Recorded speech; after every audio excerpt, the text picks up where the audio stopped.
This is Romeo and Juliet by William Shakespeare. Persons represented: Aeschylus, Prince of Verona; Paris, a young nobleman, kinsman to the prince; Montague and Capulet, heads of two houses at variance with each other; an old man, uncle to Capulet; Romeo, son to Montague; Mercutio, kinsman to the prince, and friend to Romeo; Benvolio, nephew to Montague, and friend to Romeo; Tybalt, nephew to Lady Capulet; Friar Lawrence, a Franciscan; Friar John, of the same order; Balthazar, servant to Romeo; Samson, servant to Capulet; Gregory, servant to Capulet; Peter, servant to Juliet's nurse; Abraham, servant to Montague; an apothecary; three musicians; a chorus; page to Paris, and another page; an officer; Lady Montague, wife to Montague; Lady Capulet, wife to Capulet; Juliet, daughter to Capulet; nurse to Juliet; citizens of Verona; several men and women, relations to both houses; maskers, guards, watchmen, and attendants. Scene, during the greater part of the play, in Verona, once in the fifth act at Mantua. The Prologue. Enter Chorus. Chorus. Two households, both alike in dignity, in fair Verona, where we lay our scene, from ancient grudge break to new mutiny, where civil blood makes civil hands unclean. From forth the fatal loins of these two foes, a pair of star-crossed lovers take their life, whose misadventured piteous overthrows doth with their death bury their parents' strife. The fearful passage of their death-marked love, and the continuance of their parents' rage, which but their children's end naught could remove, is now the 2 hours' traffic of our stage; the which, if you with patient ears attend, what here shall miss, our toil shall strive to mend. Act I, Scene I. A public place. Enter Samson and Gregory, armed with swords and bucklers. Samson. Gregory, on my word, we'll not carry coals. Gregory. No, for then we should be colliers. Samson. I mean, an we be in collar, we'll draw. Gregory. Ay, while you live, draw your neck out of the collar. Samson. I strike quickly, being moved. Gregory. But thou art not quickly moved to strike. Samson. A dog of the house of Montague moves me. Gregory. To move is to stir, and to be valiant is to stand. Therefore, if thou art moved, thou run'st away. Samson. A dog of that house shall move me to stand. I will take the wall of any man or maid of Montague's. Gregory. That shows thee a weak slave, for the weakest goes to the wall. Samson. True, and therefore women, being the weaker vessels, are ever thrust to the wall. Therefore I will push Montague's men from the wall, and thrust his maids to the wall. Gregory. The quarrel is between our masters, and us their men. 'Tis all one, I will show myself a tyrant. When I have fought with the men, I will be cruel with the maids. I will cut off their heads. Gregory. The heads of the maids? Samson. Ay, the heads of the maids, or their maidenheads. Take it in what sense thou wilt. Gregory. They must take it in sense that feel it. Samson. Me they shall feel while I am able to stand, and 'tis known I am a pretty piece of flesh. Gregory. 'Tis well thou art not fish. If thou hadst, thou hadst been poor. John. Draw thy tool. Here comes two of the house of Montagues. Samson. My naked weapon is out. Quarrel, I will back thee. Gregory. How? Turn thy back and run? Samson. Fear me not. Gregory. No, marry, I fear thee. Samson. Let us take the law of our sides. Let them begin. Gregory. I will frown as I pass by, and let them take it as they list. Samson. Nay, as they dare. I will bite my thumb at them, which is disgrace to them if they bear it. Enter Abraham and Balthazar. Abraham. Do you bite your thumb at us, sir? Samson. I do bite my thumb, sir. Abraham. Do you bite your thumb at us, sir? Samson. Is the law of our side if I say aye? Gregory. No. Samson. No, sir, I do not bite my thumb at you, sir, but I bite my thumb, sir. Gregory. Do you quarrel, sir? Abraham. Quarrel, sir? No, sir. Samson. But if you do, sir, I am for you. I serve as good a man as you. Abraham. No better. Samson. Well, sir. Gregory. Say better. Here comes one of my master's kinsmen. Samson. Yes, better, sir. Abraham. You lie. Samson. Draw, if you be men. Gregory, remember thy swashing blow. They fight. Enter Benvolio.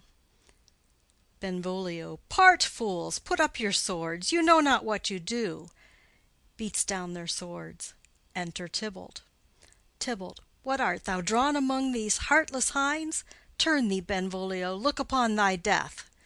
Benvolio. I do but keep the peace. Put up thy sword, or manage it to part these men with me. Tybalt. What, drawn, and talk of peace? I hate the word, as I hate hell, all Montagues, and thee. Have at thee, coward. They fight. Enter several of both houses, who join the fray. Then enter citizens with clubs. One citizen. Clubs, bills, and partisans, strike, beat them down. Down with the Capulets, down with the Montagues. Enter Capulet in his gown, and Lady Capulet. Capulet. What noise is this? Give me my long sword. Ho! Lady Capulet. A crutch, a crutch! Why call you for a sword? Capulet. My sword, I say. Old Montague has come and flourishes his blade in spite of me. Enter Montague and his Lady Montague. Montague. Thou villain Capulet, hold me not. Let me go. Lady Montague. Thou shalt not stir one foot to seek a foe. Enter Prince with attendants. Prince. Rebellious subjects, enemies to peace, profaners of this neighbor-stained steel, will they not hear? What ho, you men, you beasts, that quench the fire of your pernicious rage with purple fountains issuing from your veins? On pain of torture from those bloody hands, throw your mistempered weapons to the ground, and hear the sentence of your moved prince. 3 civil brawls, bred of an airy word, by thee, old Capulet, and Montague, have thrice disturbed the quiet of our streets, and made Verona's ancient citizens cast by their grave beseeming ornaments, to wield old partisans, in hands as old, cankered with peace, to part your cankered hate. If ever you disturb our streets again, your lives shall pay the forfeit of the peace. For this time all the rest depart away. You, Capulet, shall go along with me, and Montague, come you this afternoon, to know our further pleasure in this case, to old Freetown, our common judgment place. Once more, on pain of death, all men depart. Exit Prince and attendants, Capulet, Lady Capulet, Tybalt, citizens, and servants. Montague. Who set this ancient quarrel new abroach? Speak, nephew, were you by when it began? Benvolio. Here were the servants of your adversary and yours, close fighting ere I did approach. I drew to part them. In the instant came the fiery Tybalt with his sword prepared, which as he breathed defiance to my ears he swung about his head and cut the winds, who, nothing hurt withal, hissed him in scorn. While we were interchanging thrusts and blows, came more, and fought on part and part, till the prince came, who parted either part. Lady Montague. Oh, where is Romeo? Saw you him to-day? Right glad I am he was not at this fray. Benvolio. Madam, an hour before the worshipped sun peered forth the golden window of the east, a troubled mind drave me to walk abroad, where, underneath the grove of sycamore, that westward rooteth from the city's side, so early walking did I see your son. Towards him I made, but he was ware of me, and stole into the covert of the wood. I, measuring his affections by my own, that most are busied when they're most alone, pursued my humor, not pursuing his, and gladly shunned who gladly fled from me. Montague. Many a morning hath he there been seen, with tears augmenting the fresh morning's dew, adding to clouds more clouds with his deep sighs. But all so soon as the all-cheering sun should in the farthest east begin to draw the shady curtains from Aurora's bed, away from light steals home my heavy son, and private in his chamber pens himself, shuts up his windows, locks fair daylight out, and makes himself an artificial night. Black and portentous must this humor prove, unless good counsel may the cause remove. Benvolio. My noble uncle, do you know the cause? Montague. I neither know it nor can learn of him. Benvolio. Have you importuned him by any means? Montague. Both by myself and many other friends. But he, his own affection's counselor, is to himself, I will not say how true, but to himself so secret and so close, so far from sounding and discovery, as is the bud bit with an envious worm ere he can spread his sweet leaves to the air, or dedicate his beauty to the sun. Could we but learn from whence his sorrows grow, we would as willingly give cure as know. Benvolio. See, here he comes. So please you step aside. I'll know his grievance, or be much denied. Montague. I would thou wert so happy by thy stay to hear true shrift. Come, madam, let's away. Exit Montague and lady. Enter Romeo. Benvolio. Good morrow, cousin. Romeo. Is the day so young? Benvolio. But new struck 9. Romeo. Ay me, sad hours seem long. Was that my father that went hence so fast? Benvolio. It was. What sadness lengthens Romeo's hours? Romeo. Not having that which having makes them short. Benvolio. In love? Romeo. Out. Benvolio. Of love? Romeo. Out of her favor where I am in love. Benvolio. Alas, that love, so gentle in his view, should be so tyrannous and rough in proof. Romeo. Alas, that love, whose view is muffled still, should without eyes see pathways to his will. Where shall we dine? O me! What fray was here? Yet tell me not, for I have heard it all. Here's much to do with hate, but more with love. Why then, O brawling love, O loving hate, O anything of nothing first create, O heavy lightness, serious vanity, misshapen chaos of well-seeming forms, feather of lead, bright smoke, cold fire, sick health, still waking sleep that is not what it is. This love feel I, that feel no love in this. Dost thou not laugh? Benvolio. No, cause I rather weep. Romeo. Good heart at what? Benvolio. At thy good heart's oppression. Romeo. Why, such is love's transgression. Griefs of mine own lie heavy in my breast, which thou wilt propagate, to have it pressed with more of thine. This love that thou hast shown doth add more grief to too much of mine own. Love is a smoke raised with the fume of sighs, being purged, a fire sparkling in lovers' eyes, being vexed, a sea nourished with lovers' tears. What is it else? A madness most discreet, a choking gall and a preserving sweet. Farewell, my coz. Going. Benvolio. Soft, I will go along, and if you leave me so, you do me wrong. Romeo. Tut! I have lost myself. I am not here. This is not Romeo. He's some other where. Benvolio. Tell me in sadness who is that you love? Romeo. What, shall I groan and tell thee? Benvolio. Groan? Why, no, but sadly tell me who. Romeo. Bid a sick man in sadness make his will. Ah, word ill urged to one that is so ill. In sadness, cousin, I do love a woman. Benvolio. I aimed so near when I supposed you loved. Romeo. A right good markman, and she's fair I love. Benvolio. A right fair mark, fair coz, is soonest hit. Romeo. Well, in that hit you miss. She'll not be hit with Cupid's arrow. She hath Dian's wit, and in strong proof of chastity well armed, from love's weak childish bow she lives unharmed. She will not stay the siege of loving terms, nor bide the encounter of assailing eyes, nor ope her lap to saint seducing gold. Oh, she's rich in beauty, only poor that when she dies, with beauty dies her store. Benvolio. Then she hath sworn that she will still live chaste? Romeo. She hath, and in that sparing makes huge waste. For beauty, starved with her severity, cuts beauty off from all posterity. She is too fair, too wise, wisely too fair, to merit bliss by making me despair. She hath forsworn to love, and in that vow do I live dead that live to tell it now.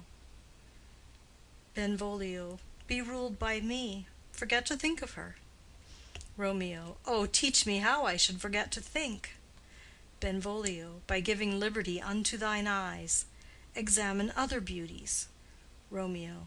'Tis the way to call hers exquisite in question more. These happy masks that kiss fair ladies' brows, being black, puts us in mind they hide the fair. He that is struck and blind cannot forget the precious treasure of his eyesight lost. Show me a mistress that is passing fair. What doth her beauty serve but as a note where I may read who passed that passing fair? Farewell. Thou canst not teach me to forget. Benvolio. I'll pay that doctrine, or else die in debt. Exit. End of Scene 1. Scene 2. A street. Enter Capulet, Paris, and servant. Capulet. But Montague is bound as well as I, in penalty alike, and 'tis not hard, I think, for men so old as we to keep the peace. Paris. Of honorable reckoning are you both, and pity 'tis you lived at odds so long. But now, my lord, what say you to my suit? Capulet. But saying o'er what I have said before. My child is yet a stranger in the world. She hath not seen the change of 14 years. Let 2 more summers wither in their pride, ere we may think her ripe to be a bride. Paris. Younger than she are happy mothers made. Capulet. And too soon marred are those so early made. The earth hath swallowed all my hopes but she. She is the hopeful lady of my earth. But woo her, gentle Paris, get her heart. My will to her consent is but a part. And she agree, within her scope of choice lies my consent and fair according voice.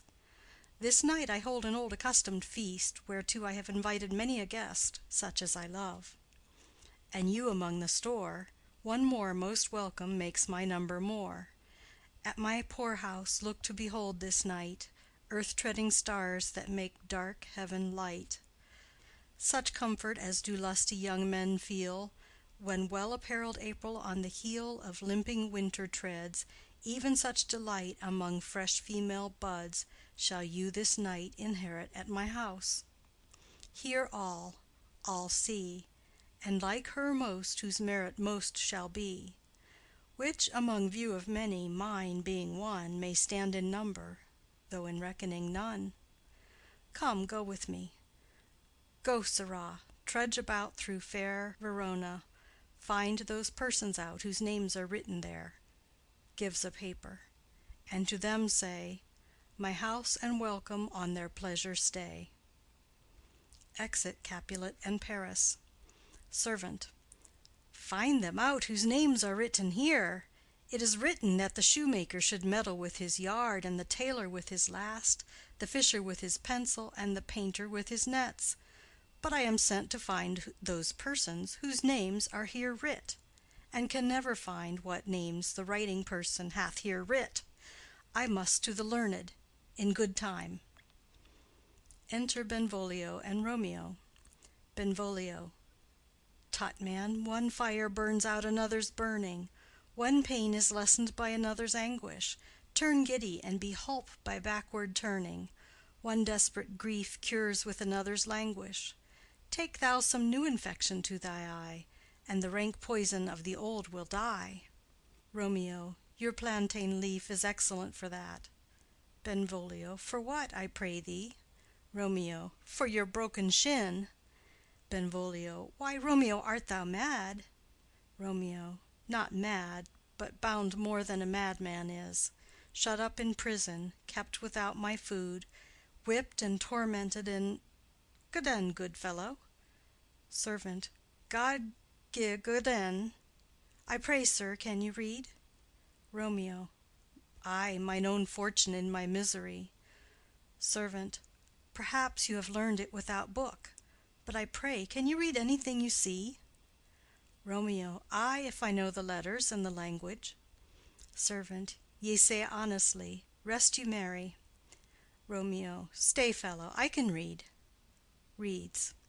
Signor Martino and his wife and daughters, County Anselmo and his beauteous sisters, the lady widow of Vitruvio, Signor Placentio and his lovely nieces, Mercutio and his brother Valentine, mine uncle Capulet, his wife and daughters, my fair niece Rosaline, Livia, Signor Valentio and his cousin Tybalt, Lucio and the lively Helena.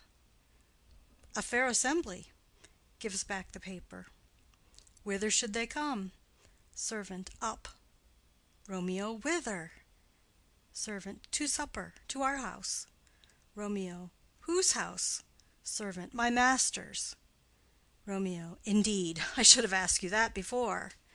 Servant. Now I'll tell you without asking.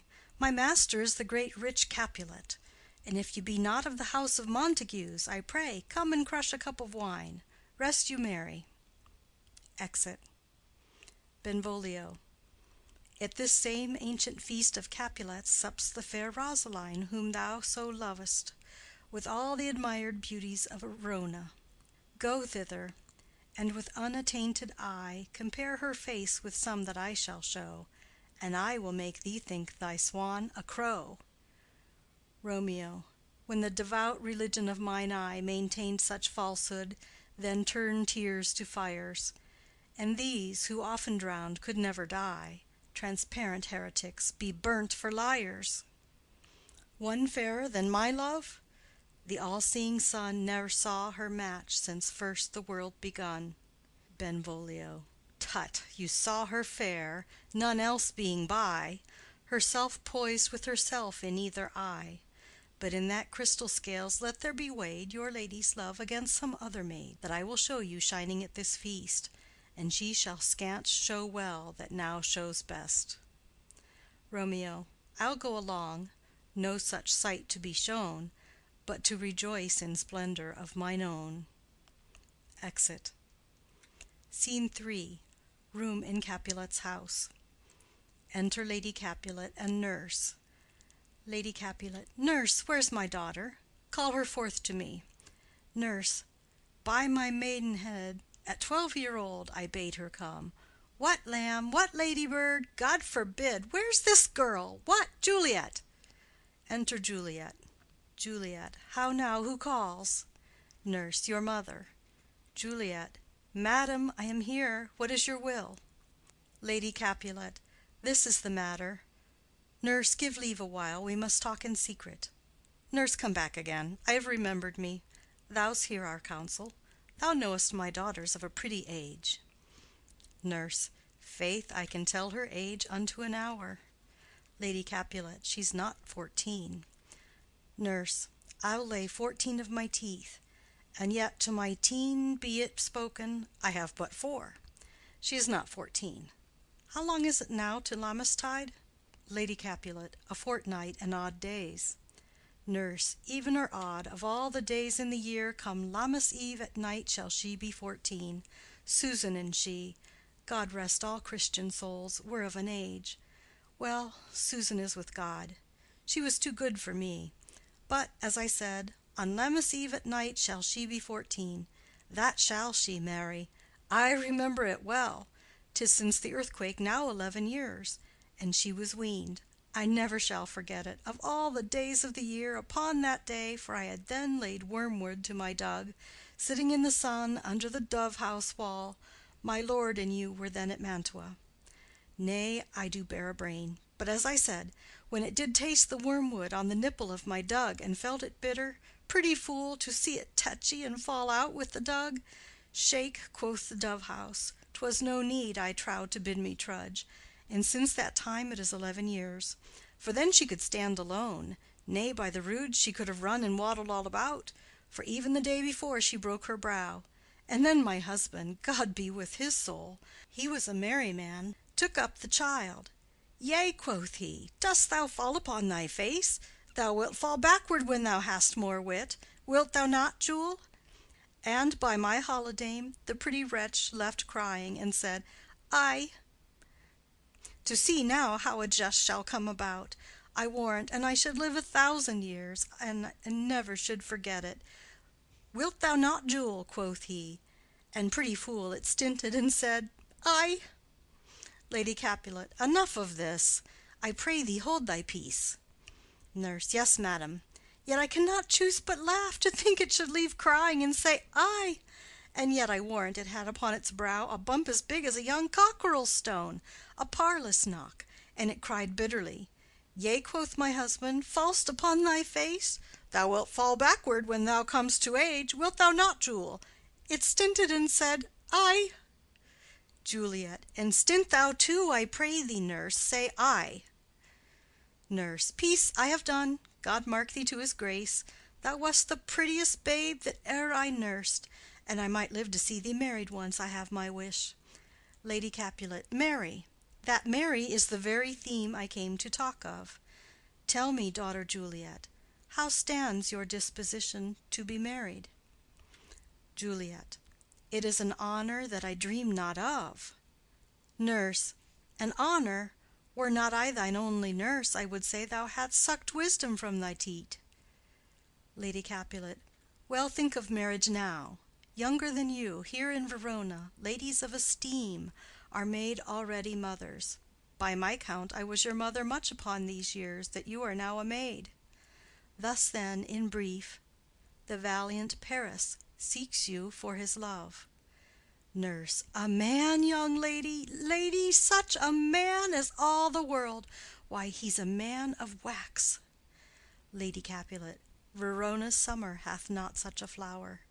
Nurse. Nay, he's a flower, in faith, a very flower. Lady Capulet. What say you? Can you love the gentleman? This night you shall behold him at our feast. Read o'er the volume of young Paris's face, and find delight writ there with beauty's pen. Examine every married lineament, and see how one another lends content. And what obscured in this fair volume lies, find written in the margent of his eyes. This precious book of love, this unbound lover, to beautify him, only lacks a cover. The fish lives in the sea, and 'tis much pride for fair without the fair within to hide. That book in many's eyes doth share the glory that in gold clasped locks in the golden story. So shall you share all that he doth possess, by having him, making yourself no less. Nurse. No less, nay, bigger. Women grow by men. Lady Capulet. Speak briefly. Can you like of Paris's love? Juliet. I'll look to like, if looking liking move, but no more deep will I endart mine eye than your consent gives strength to make it fly. Enter a servant. Servant. Madam, the guests are come, supper served up, you called, my young lady asked for, the nurse cursed in the pantry, and everything in extremity. I must hence to wait. I beseech you, follow straight. Lady Capulet. We follow thee. Exit servant. Juliet, the county stays. Nurse. Go, girl. Seek happy nights to happy days. Exit. Scene 4. A street. Enter Romeo, Mercutio, Benvolio, with 5 or 6 maskers, torch-bearers, and others.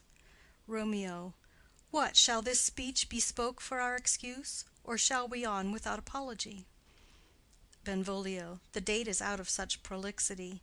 We'll have no Cupid hoodwinked with a scarf, bearing a Tartar's painted bow of lath, scaring the ladies like a crow-keeper, nor no without book prologue faintly spoke after the prompter for our entrance.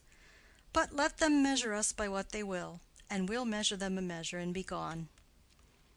Romeo. Give me a torch. I am not for this ambling. Being but heavy, I'll bear the light. Mercutio. Nay, gentle Romeo, we must have you dance. Romeo. Not I, believe me. You have dancing shoes with nimble soles.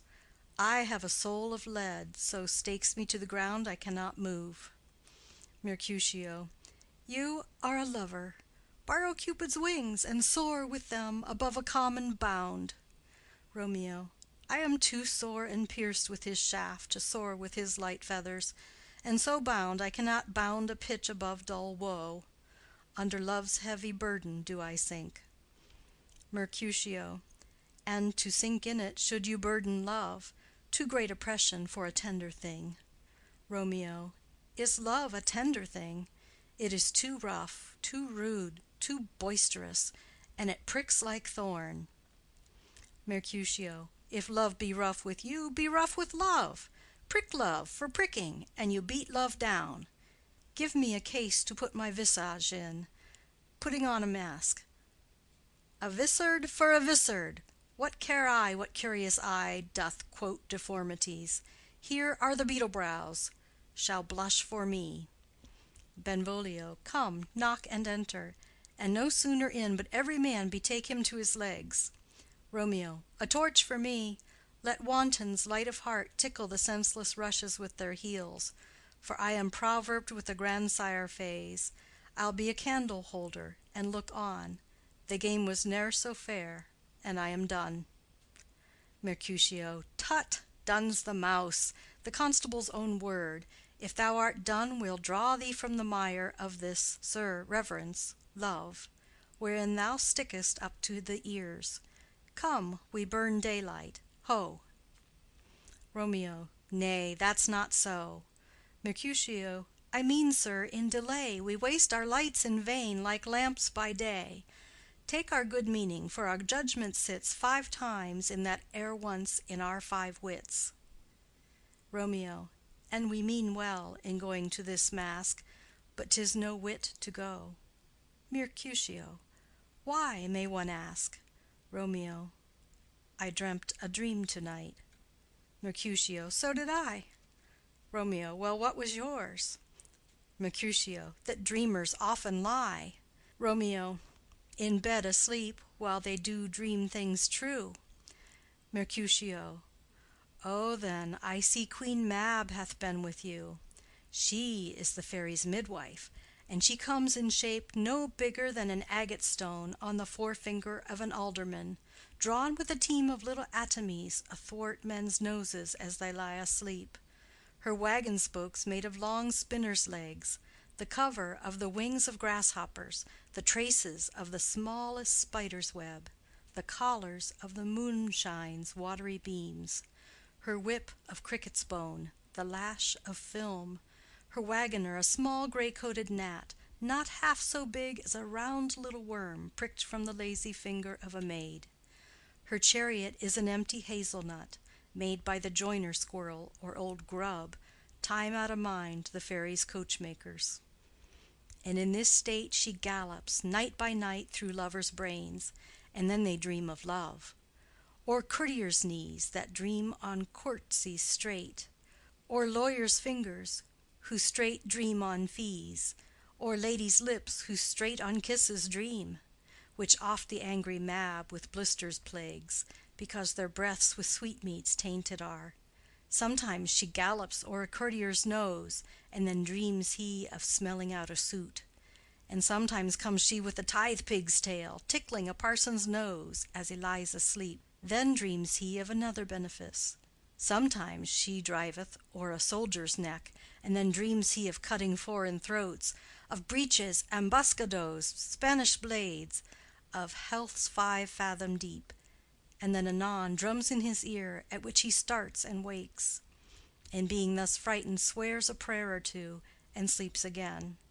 This is that very Mab that plats the manes of horses in the night, and bakes the elf-locks in foul sluttish hairs, which once entangled much misfortune bodes. This is the hag, when maids lie on their backs, that presses them, and learns them first to bear, making them women of good carriage. This is she. Romeo. Peace, peace, Mercutio, peace. Thou talk'st of nothing. Mercutio. True, I talk of dreams, which are the children of an idle brain, begot of nothing but vain fantasy, which is as thin of substance as the air, and more inconstant than the wind, who woos even now the frozen bosom of the north, and being angered puffs away from thence, turning his face to the dew-dropping south. Benvolio. This wind you talk of blows us from ourselves. Supper is done, and we shall come too late. Romeo. I fear too early, for my mind misgives some consequence, yet hanging in the stars, shall bitterly begin this fearful date with this night's revels, and expire the term of a despised life, closed in my breast by some vile forfeit of untimely death. But he that hath the steerage of my course, direct my sail. On, lusty gentlemen. Benvolio. Strike, drum. Exit. End of Scene 4. Scene 5. A hall in Capulet's house. Musicians waiting. Enter servants. Servant 1. Where's Potpan, that he helps not to take away? He shift a trencher, he scrape a trencher. Servant 2. When good manners shall lie all in one or two men's hands, and they unwashed too, 'tis a foul thing. Servant 1. Away with the joined stools, remove the court cupboard, look to the plate, good thou, save me a piece of marchpane, and as thou lovest me, let the porter let in Susan Grindstone and Nell, Antony and Potpan. Servant 2. Aye, boy, ready. Servant 1. You are looked for and called for, asked for and sought for in the great chamber. Servant 2. We cannot be here and there too. Cheerly, boys, be brisk a while, and the longer liver take all. They retire behind. Enter Capulet, etc., with the guests and maskers. Capulet. Welcome, gentlemen, ladies that have their toes unplagued with corns will have a bout with you. Aha, my mistresses, which of you all will now deny to dance? She that makes dainty, she, I'll swear, hath corns. Am I come near you now? Welcome, gentlemen. I have seen the day that I have worn a vissard, and could tell a whispering tale in a fair lady's ear, such as would please. 'Tis gone, 'tis gone, 'tis gone. You are welcome, gentlemen. Come, musicians, play. A hall, give room, and foot it, girls.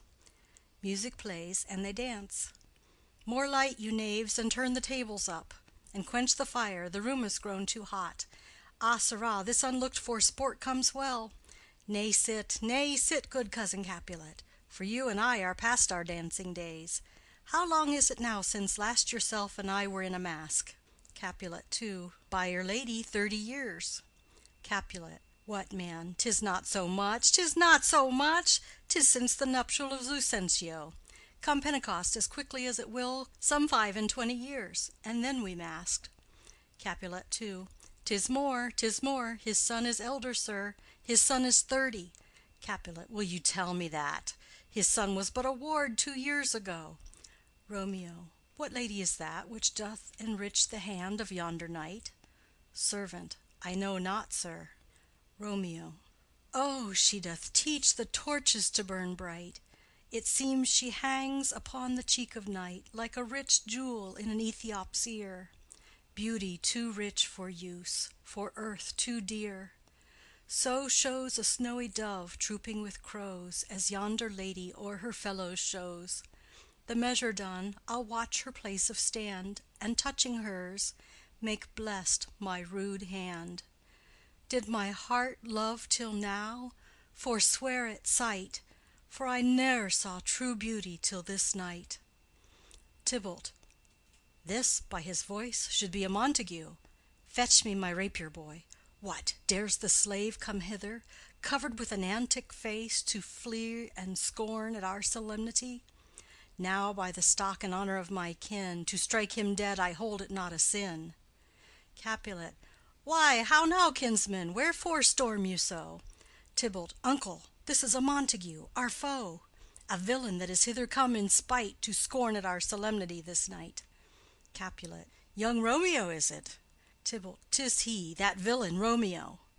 Capulet. Content thee, gentle coz, let him alone. He bears him like a portly gentleman. And to say truth, Verona brags of him to be a virtuous and well-governed youth. I would not for the wealth of all the town here in my house do him disparagement. Therefore be patient, take no note of him, it is my will. The which if thou respect, show a fair presence, and put off these frowns, and ill-beseeming semblage for a feast. Tybalt. It fits when such a villain is a guest. I'll not endure him. Capulet. He shall be endured. What, goodman boy, I say he shall. Go to. Am I the master here, or you? Go to.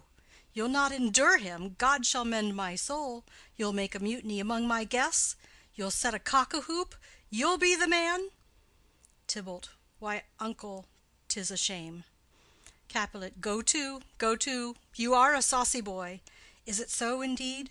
This trick may chance to scathe you. I know what. You must contrary me. Marry, 'tis time. Well said, my hearts. You are a prince-cox. Go, be quiet, or more light, more light! For shame, I'll make you quiet. What, cheerly, my hearts! Tybalt. Patience perforce with wilful choler meeting makes my flesh tremble in their different greeting. I will withdraw, but this intrusion shall, now seeming sweet, convert to bitter gall. Exit. Romeo to Juliet. If I profane with my unworthiest hand this holy shrine, the gentle fine is this: my lips, two blushing pilgrims, ready stand to smooth that rough touch with a tender kiss. Juliet. Good pilgrim, you do wrong your hands too much, which mannerly devotion shows in this: for saints have hands that pilgrims' hands do touch, and palm to palm is holy palmer's kiss. Romeo. Have not saints lips, and holy palmers too? Juliet. Ay, pilgrim, lips that they must use in prayer. Romeo. O then, dear saint, let lips do what hands do. They pray, grant thou, lest faith turn to despair. Juliet. Saints do not move, though grant for prayer's sake. Romeo. Then move not, while my prayer's effect I take. Thus from my lips, by thine my sin is purged. Kisses her.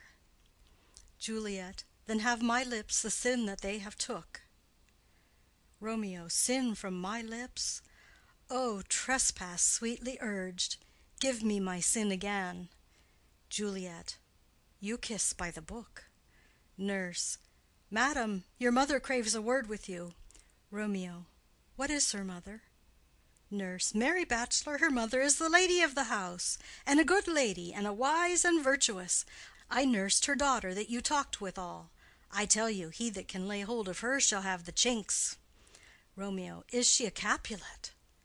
O dear account, my life is my foe's debt. Benvolio. Away, begone, the sport is at the best. Romeo. Ay, so I fear, the more is my unrest. Capulet. Nay, gentlemen, prepare not to be gone.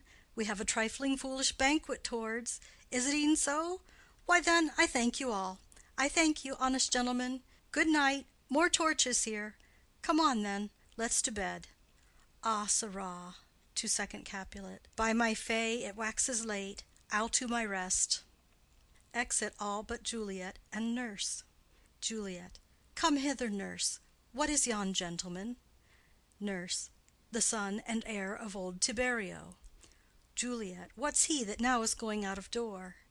Nurse. Marry, that I think be young Petruchio. Juliet. What's he that follows there, that would not dance? Nurse. I know not. Juliet. Go ask his name. If he be married, my grave is like to be my wedding bed. Nurse. His name is Romeo, and a Montague, the only son of your great enemy. Juliet. My only love, sprung from my only hate, too early seen unknown, and known too late. Prodigious birth of love it is to me, that I must love a loathed enemy. Nurse. What's this? What's this? Juliet. A rhyme I learned even now of one I danced withal. One calls within, Juliet! Nurse. Anon, anon. Come, let's away. The strangers all are gone. Exit. Enter chorus. Chorus. Now old desire doth in his deathbed lie, and young affection gapes to be his heir.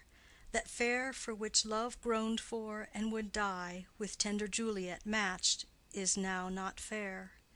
Now Romeo is beloved, and loves again, alike bewitched by the charm of looks. But to his foe supposed he must complain, and she steal love's sweet bait from fearful hooks. Being held a foe, he may not have access to breathe such vows as lovers used to swear. And she as much in love, her means much less to meet her new beloved anywhere. But passion lends them power, time means to meet, tempering extremities with extreme sweet. Exit. End of Scene 5. End of Act 1.